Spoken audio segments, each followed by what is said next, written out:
Сите основни и средни училишта на територија на општина Штип годинава ќе формираат паралелки со помал број на ученици. Согласно законот во основното образование, минималниот број на ученици во една паралелка треба да биде 20, а во средното образование 25 ученика.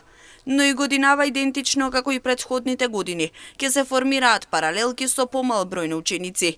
Како главна причина се наведува иселувањето, а ова е проблем кој се појавува континуирано пред почетокот на секоја учебна година. Нешто што станува традиција во последните неколку години и е доста актуелна тема пред почетокот на секоја нова учебна година, се тие барања од училиштата за формирање на паралелки со помал број на ученици. Знаете, согласно законот за основни, законот за средно, е регулиран минималниот и максималниот број на ученици во една паралелка. Наставата се организира и изведува токму во паралелки.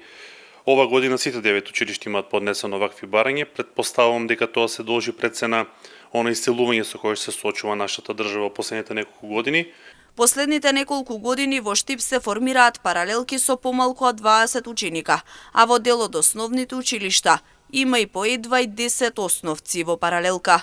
Во основното училиште Ванчо Праќе во Штип има најмногу формирани паралелки, односно 6, во Димитар Влахов 4, а во останатите основни училишта по 3 паралелки.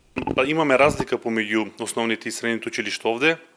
Тоа пред се должи на фактот дека законот за основно е релативно нов, додека пак законот за средно е од некое постаро време. Во основнот овој број се движи од 20 до 30 ученици, додека пак во средно од 25 до 34 ученици. За жал, значи во последните неколку години бројот на ученици во една паралелка се движи околу 20 и нешто.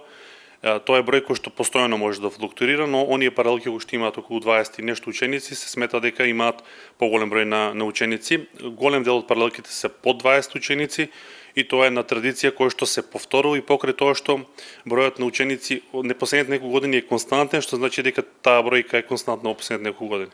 Официјалниот број на правачења во основните училишта во Штип ќе биде познат наредната недела, бидејќи се уште не се решени барањата за реонизација.